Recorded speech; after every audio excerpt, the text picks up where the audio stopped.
morning, ladies and gentlemen. We are on the next episode of Jann Ki Baat, and we are tracking the Startup India meet at ASSOCHAM, and we are fortunate to have with us Ritu ma'am, who's from Entrepreneurship Media. Thank you so much, ma'am, for joining us. Entrepreneur Media. Entrepreneur Media, beg your pardon. I'm meeting her for the first time, so that's the difference there. Ma'am, my first question to you is, what's your perspective on Startup India policy?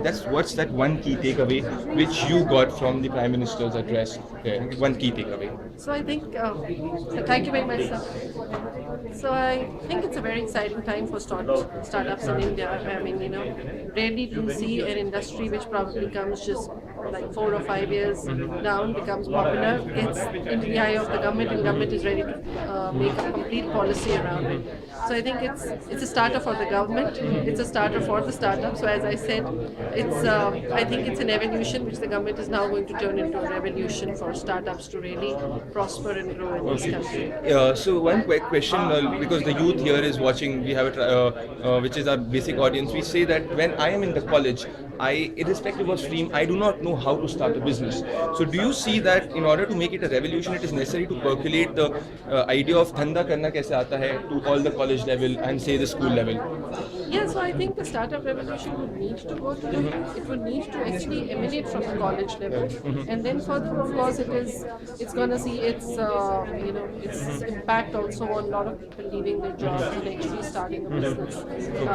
But I think the fundamental revolution is really need to emanate or really need to grow from the college. A lot of people either drop out of the college to actually give wings to their ideas. So yeah, we're going to see a lot of young entrepreneurs in the years to come. So when we talk about dropping out from the college, a very necessary aspect there is the acceptance of failure, acceptance of dropping out in the society, especially at the parent level and your social milieu. So how do you see that mindset changing? So I think dropping out is probably not going to be considered as bad as it was probably a decade back.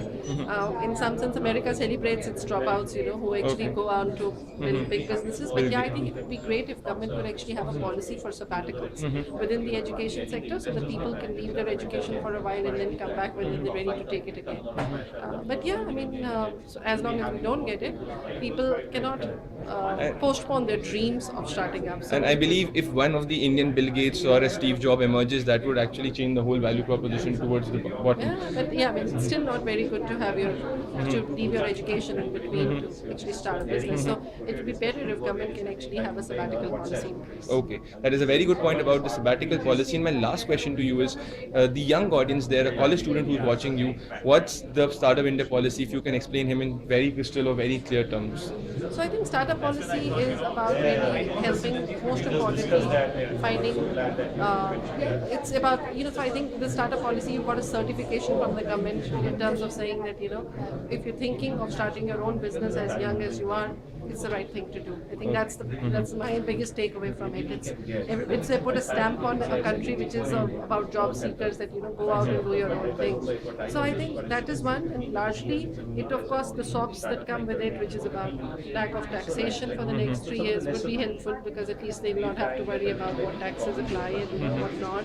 And more importantly, I think it is about thinking that things can be taken across sectors. You don't need to limit your innovation only to see that I'm going to Interlinkages are you talking about? No, I'm not talking about interlinkages, but I'm saying that they've opened up your mind to say that you can do innovation anyway. You want to do it in agriculture, you want to go out and do it in,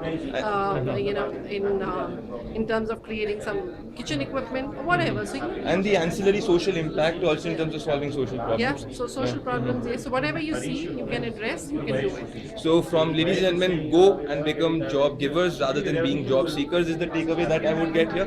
Thank you so much, ladies and gentlemen, for joining Jann Ki Baat. Thank you so much, Ritu ma'am. That is Jann Ki Baat for you, tracking the startup meet at ASSOCHAM. Thank you so much.